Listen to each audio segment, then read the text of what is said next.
होती. अ, शाळेतले दिवस हे आपले मंतरलेले दिवस होते. तर मी कवितेचं नाव आहे शाळेतले दिवस. गड्या आपले शाळेतले दिवसच होते बरे. गड्या आपले शाळेतले दिवसच होते बरे. तेव्हाचे शाळेतले मित्र निर्मळ होते खरे. दप्तरात दप्तर गोनपाटाचे, पाठीवरती बरे. 1 तासाची इंटरव्हल नव्हती आम्हाला पुरे. शाळेचे दिवस असे होते.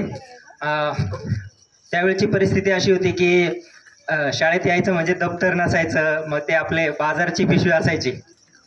बाजारची पिशवी घ्यायची आणि 2 किलोमीटर अंतरवरनं शाळेत पळत यायचं. आणि नेहमी प्रार्थनेला उशीर. माझं ठरलेलं असायचं प्रार्थना कधीतरी म्हणजे असं व्हायचं की प्रार्थना नेहमी उशीर व्हायचा. मग आठवण अशी आहे की मार तर काही पडायचं नाही, पण नेहमी प्रार्थनेला उशीर. त्याच्यामुळे प्रार्थना कधी पाठ झाली नाही. दुसरा कडवा मी सुरुवात करेन. सुरुवात होईल दिवसाची प्रतिज्ञा प्रार्थना म्हणून. मंतरलेले दिवस होते पाणी येई डोळ्यात आठवून. गृहपाठ पूर्ण करायचा जेव्हा दिलेला असायचा. गृहपाठ पूर्ण करायचा जेव्हा दिलेला असायचा. दुसरा दिवस नक्की आमचा मार खायचा ठरायचा. कारण गृहपाठ पूर्ण करायचा म्हणजे शाळेत यायचं, इतक्या दुरून यायचं आणि घरी जाऊन दप्तर बाजूला कुठेतरी टाकायचं आणि कापूस वेचायला. चला शाळेतलं दप्तर बाजूला आणि कापूस वेचायला. बरं, तासात तास पिटीचा सगळ्यात आवडता तास आमचा. तुपे सरांनी ना बोललं सर आम्हाला खेळायला जाऊ द्या की लगेच 1 मिनिट, अरे चला चला चला निघा, लगेच ग्राउंडवरती तुम्ही खेळायला. तर त्याच्यावरती एक कडवा आहे. बरं, तासात तास पिटीचा बाहेर मस्ती करायचा. खो खो कबड्डी खेळून मैदान सारे फिरायचा. खो खोचा पार्टनर मला पवन बामनावत, शरद तळेकर. आम्ही खो खोमध्ये आणि कबड्डीची एक टीम होती. आपल्या वर्गातला गणेश डोमाले, आता तो सध्या नाही आपल्यामध्ये, तो कबड्डीमध्ये एक्सपर्ट असायचा. अशी आमची तर अशा आठवणी आहेत. त्याच्यानंतर शाळा सुटल्यावर क्रिकेट. इंटरव्हलचा वेळ झाला की गणेश डमाळेचा मळा आमचा ठरलेला असायचा. शाळा सुटली की लगेच शाळा सुटल्यावर क्रिकेट. चिंचा बोरे बोरकुट गुरुचेला. बोरकुट होतं गुरुचेला नावाचं, मला वाटतं बऱ्याच लोकांना आठवत असेल. कुल्फी खाऊन यायचे सारे.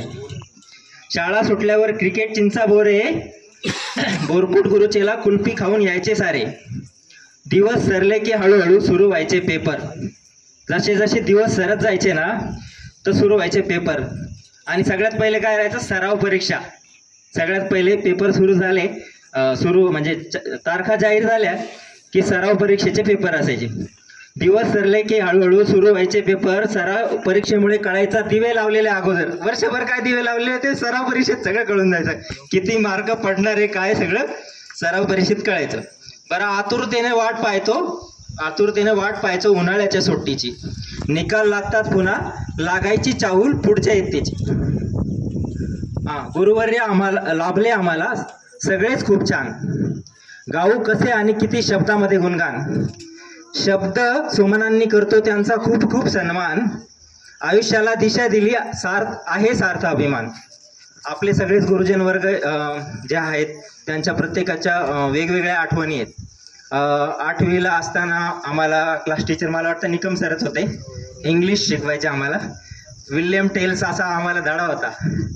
विल्यम टेल्स पासून सुरुवात व्हायची. आणि त्याच्यानंतर आमचा अचा वर्ग होता.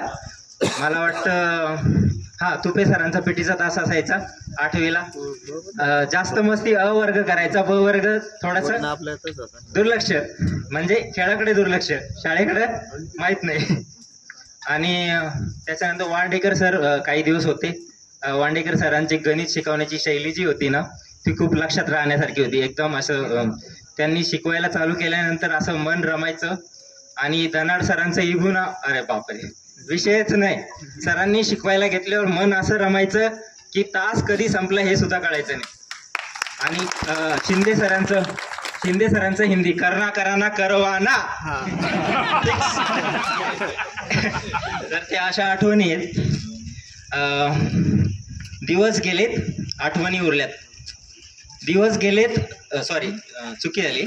दिवस गेलेत आठवणी उरल्या पेटारे भरून. दिवस गेलेत आठवणी उरल्या पेटारे भरून.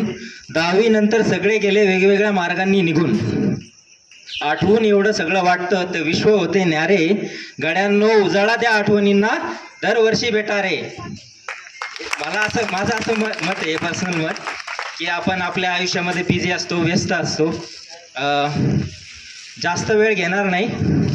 पण माझं असं म्हणणं आहे की आता हे डिजिटल युग आहे, तर प्रत्येकजण प्रत्येकाकडं मोबाईल आहे. प्रत्येकजण एकमेकाच्या संपर्कामध्ये इझिली राहू शकतो. पहिले तसं ऑप्शन नव्हतं. मग सहजच एक दिवस असं इंटरनेटवरती आपण व्हिडिओ बघत असतो, रील स्क्रॉल करत असतो, तर बघितलेत मी बरेच जणांचे गेट टुगेदर होत आहेत. आमच्या आधीच्या बॅचचे येऊन गेट टुगेदर करतायत, असं म्हणजे दिसायला लागलेत. एक झालेला आहे, तर ते फोटो आला होता त्याचा, पण त्यांनी बाहेर केला, शाळेत नाही केला. मला वाटतं हा जुन्या शाळेत त्यांनी फोटो वगैरे टाकले होते.